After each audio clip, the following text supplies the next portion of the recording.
Hello दोस्तों, आपका स्वागत है हमारे चैनल द स्टोरी नॉलेज में। दोस्तों, किसी ने सही कहा है कि आवाज ऊंची हो तो कुछ लोग सुनते हैं, लेकिन अगर बात ऊंची हो तो बहुत सारे लोग सुनते हैं। यह कहानी एक लड़के की है। 24 साल का लड़का जो सेठ के यहाँ पर नौकरी करता था। उसके माँ बाप इस दुनिया में नहीं थे। जिंदगी बड़ी परेशानी में चल रही थी। वह जाता था, रोजाना पैसे कमा करके घर आता था, खाना बनाता था, खाता था, सो जाता था। एक दिन उसने देखा कि एक बूढ़ा फकीर अपनी पीठ पर 3 थैले लेकर एक शहर से दूसरे शहर की ओर जा रहा था। वह काफी बूढ़े भी थे और काफी देर से वहीं ही सफर कर रहे थे और आखिरकार कुछ दूर और सफर करने के बाद वह चलते चलते थककर एक पेड़ के नीचे बैठ गए। तभी उनकी नजर एक नौजवान युवक पर पड़ी जो उसी रास्ते से जा रहा था और वह भी उसी दिशा में जा रहा था जिस दिशा में उन बूढ़े फकीर को जाना था। तभी वह लड़का उन बूढ़े फकीर के पास से होकर गुजरा। इस पर वह फकीर उस लड़के से कहते हैं, सुनो बेटा, क्या तुम मेरी थोड़ी सी मदद कर सकते हो? यह थैला बहुत भारी है और मैं बूढ़ा हो चुका हूँ। मैं ज्यादा समय तक इनका बोझ नहीं उठा सकता और मैं बहुत थक भी चुका हूँ। तो क्यों ना तुम मेरे एक थैले को ले लो और मुझे उस दूसरे गांव तक पहुँचा दो। इसके बदले में मैं तुम्हें 3 स्वर्ण मुद्राएं दूंगा। वह लड़का उन फकीर की सारी बातें सुनता है और उन फकीर से कहता है, कोई बात नहीं बाबा, मैं आपकी मदद करने के लिए तैयार हूँ। कहिए आपको कहाँ जाना है। ऐसा कहकर उस लड़के ने उन फकीर का एक थैला उठा लिया और अपने कंधे पर ले लिया। तभी उस जवान लड़के को यह एहसास हुआ कि यह थैला तो सचमुच बहुत भारी है। वह लड़का और फकीर दोनों रास्ते में आगे की ओर बढ़ चले। कुछ दूर आगे चलने के बाद देखते ही देखते वह गांव खत्म होने लगा और अब एक सुनसान रास्ता आगे की ओर जा रहा था। वे दोनों अपने मार्ग में मस्त होकर आगे की ओर बढ़ रहे थे। जब भीड़ से पूरी तरह से अलग हो गए तो वह लड़का उन फकीर से कहता है, बाबा, इस थैले में आखिर ऐसा क्या रखा है जो यह थैला इतनी वजन है? इस पर वह फकीर आदमी उस लड़के को जवाब देते हुए कहते हैं, कुछ नहीं बेटा, बस इसमें तांबे के कुछ सिक्के भरे हुए हैं। इसी कारण यह थैले में बहुत वजन है। उन फकीर की यह बात सुनकर वह लड़का मन ही मन सोचने लगता है, यह बाबा जरूर कोई व्यापारी है, तभी तो इतने सारे तांबे के सिक्के लेकर चल रहे हैं। और फिर तभी उसके मन में एक ख्याल आया कि मुझे क्या करना है। मुझे तो खाली यह थैला दूसरे गांव तक पहुंचाना है, बस इतना ही। जैसे ही उसके मन में यह ख्याल आया, उसने तांबे के सिक्कों का वह ख्याल मन से निकाल दिया और अपनी धुन में मस्त होकर वह आगे की ओर चलने लगा।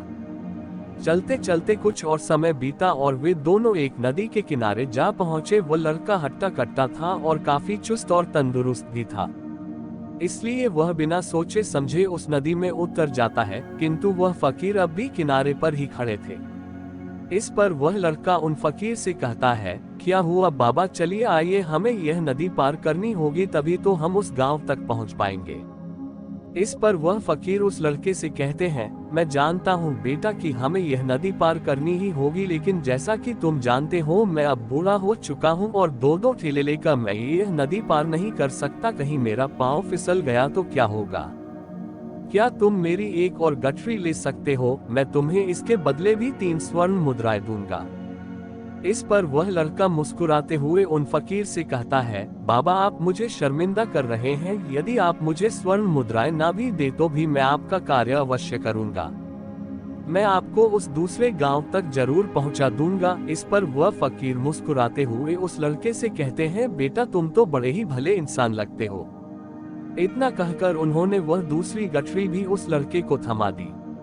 उस लड़के ने जब वह दूसरी गठरी अपने कंधे पर रखी तो वह गठरी भी उससे बहुत ज्यादा भारी लगी, लेकिन उसने वहां पर कुछ नहीं कहा।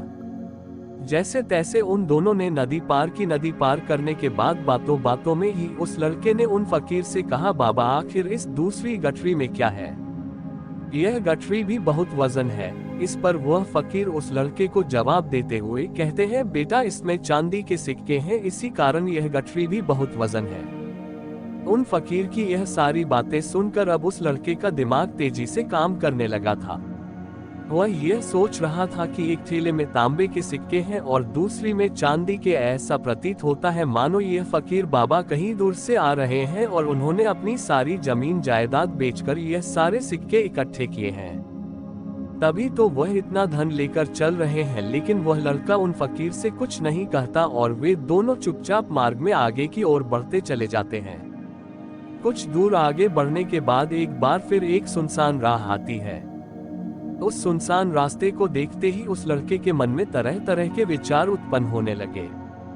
वह यह सोचने लगा, अरे यह तो सुनसान जगह है, अगर मैं यह सिक्के लेकर यहाँ से भाग जाऊं तो यह फकीर मुझे कब तक पकड़ पाएंगे। मुझे नहीं लगता कि मुझे कभी पकड़ पाएंगे और यहाँ पर कोई है भी नहीं जो इनकी मदद कर पाए। और वैसे भी यह बहुत सारे सिक्के हैं, मैं इनसे एक अच्छी दुकान खरीद सकता हूँ, अपना नया व्यापार शुरू कर सकता हूँ। और वैसे भी यह बूढ़ा फकीर अब इन पैसों का क्या करेगा, इससे अच्छा तो मैं ही इन्हें रख लेता हूँ। वह लड़का यह सब बारे में सोच ही रहा था, तभी अचानक उससे खुद पर आश्चर्य हुआ। अरे मैं यह क्या सोच रहा हूँ, यह फकीर बाबा ना जाने कहां से आ रहे हैं और क्या जा करके इन्होंने इतने सारे पैसे इकट्ठा किए होंगे। मुझे इनका फायदा नहीं उठाना चाहिए, मुझे ऐसा नहीं करना चाहिए। उसने कुछ देर के लिए तो अपने मन के विचारों को काबू कर लिया, लेकिन कुछ देर बाद उसके मन के विचार उस पर देखते ही देखते हावी होने लगे।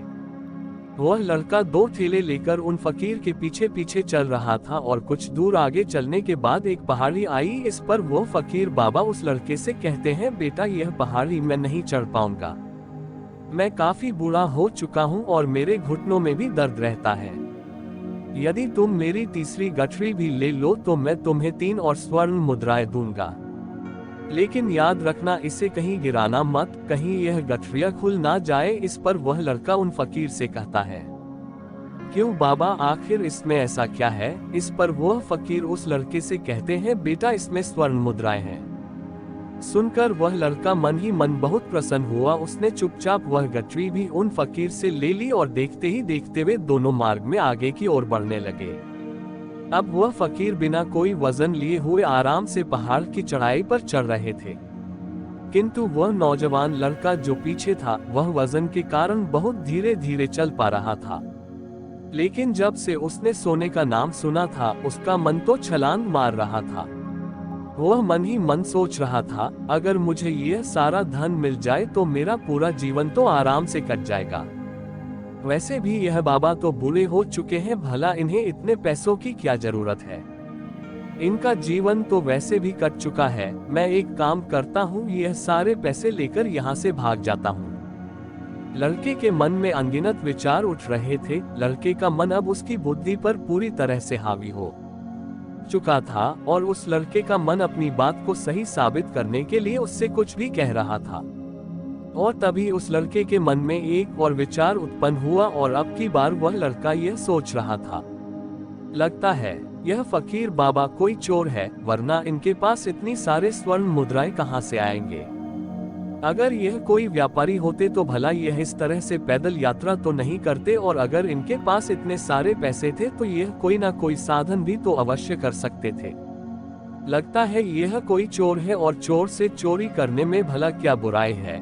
यह सोचता हुआ वह लड़का अब उन फकीर से तेजी से आगे की ओर बढ़ रहा था और देखते देखते वह फकीर से आगे भी निकल चुका था। और वह यह सोच रहा था कि जैसे ही इस पहाड़ की ढलान आएगी मैं तीनों गठरियां लेकर भाग जाऊंगा, इससे यह सारे पैसे मेरे हो जाएंगे और मेरी गरीबी भी हमेशा हमेशा के लिए दूर हो जाएगी। मैं जो चाहूंगा मैं वह कर पाऊंगा, मेरे पास बहुत सारा धन होगा। और देखते देखते वह दोनों पहाड़ की चोटी पर पहुंच गए और अब ढलान का रास्ता शुरू होने वाला था। तभी वह लड़का उन फकीर से नजरें बचाकर वह तीनों गठरियां लेकर भागता हुआ आगे बढ़ गया। अब उसे अपना शरीर बहुत हल्का महसूस हो रहा था, मानो उसे उन तीनों थैलों का वजन तक ना मालूम पड़ रहा हो। काफी दूर दौड़ते दौड़ते किसी तरह से वह अपने आप को बचते बचाते अपने घर पहुंचा। उसके खुशी का कोई ठिकाना नहीं था। उसने सोचा क्यों ना मैं जल्दी जल्दी इन गठरिया में से वह सारे पैसे निकाल लूं। यह सोचकर जब उसने गठरिया खोली तो पहली गठ में उसे लोहे से जंग भरे हुए सिक्के मिले। यह देखकर उसे यकीन नहीं हुआ। इस पर उसने फटाफट दूसरी गठरी भी खोल डाली, उसमें भी उसे लोहे के जंग लगे हुए सिक्के ही निकले। यह सब देखकर वह लड़का बड़ा हैरान था। आखिर यह सब क्या हो रहा है? उन फकीर ने तो मुझसे और ही कुछ कहा था। अब उसने वह सोने वाली गठरी खोली और उसमें भी लोहे के जंग लगे हुए सिक्के ही निकले। यह देखकर वह लड़का बड़ा क्रोधित हुआ। उसने सोचा, उन्होंने मुझसे झूठ क्यों कहा? उन्होंने मुझसे ऐसा क्यों कहा कि एक में तांबे के सिक्के हैं, एक में चांदी के और तीसरे में स्वर्ण मुद्राएं हैं।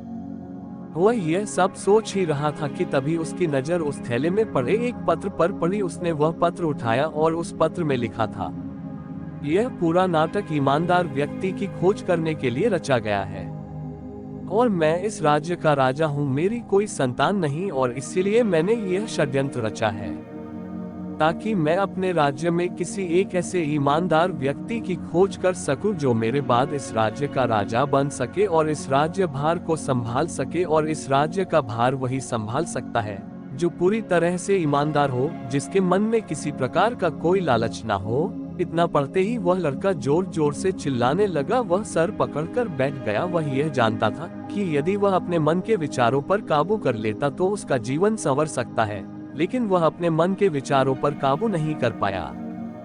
दोस्तों, महात्मा बुद्ध कहते हैं कि मन ही सब कुछ है। आप जो सोचते हैं वही बनते हैं, इसलिए आपका सबसे बड़ा दुश्मन भी आपको उतना नुकसान नहीं पहुंचा सकता जितना कि आपके मन के यह अनियंत्रित विचार पहुंचा सकते हैं। महात्मा बुद्ध कहते हैं, अपने भीतर ध्यान से देखो। हमारे भीतर जो विचार चल रहे हैं वही विचार शब्द बनते हैं और शब्द कर्म के रूप में प्रकट होते हैं। बार बार दोहराने पर कर्म बर्ताव में बदलता है और धीरे धीरे समय के साथ बर्ताव चरित्र में परिवर्तित हो जाता है और यही चरित्र हमारे भाग्य का निर्माण भी करता है। इसलिए हमें हमेशा अपने विचारों के प्रति सजग होना बहुत आवश्यक है। हमें जागरूक होना बहुत आवश्यक है। हमें यह जानना जरूरी है कि हमारे मन में किस प्रकार के विचार आ रहे हैं। आगे महात्मा बुद्ध कहते हैं कि कमजोरी हमेशा छोटे विचार से शुरू होती है। यह एक बीज के रूप में होती है और यदि इस बीज को नष्ट ना किया जाए तो यह छोटा सा विचार बहुत जल्द ही एक विशाल वृक्ष का रूप ले लेता है और हमारी बुद्धि की सोचने और समझने की क्षमता को पूरी तरह से नष्ट कर देता है। जिस प्रकार आपने इस कहानी में देखा किस प्रकार उस जवान लड़के का मन उस पर हावी हो चुका था और उसकी सही और गलत सोचने की क्षमता पूरी तरह से नष्ट हो चुकी थी, जिस कारण वह यह समझ नहीं पाया कि उसे क्या करना चाहिए और उसके लालच ने उसके भीतर इतनी ऊर्जा भर दी कि वह तीनों ठेले उठाकर इतनी तेजी से वहां से आगे भी बढ़ गया। इसीलिए जब आपके मन में पहली बार कोई गलत विचार उत्पन्न हो तभी उसे जड़ से उखाड़ देना चाहिए, अन्यथा वह विशाल वृक्ष का रूप लेगा और आपको किसी न किसी गलत राह पर वह ढकेल ही देगा। आप चाहकर भी उसे रोक नहीं पाएंगे। लेकिन अब आपके मन में यह प्रश्न उठ रहा होगा कि हम भला अपने मन के विचारों को कैसे नियंत्रित करें।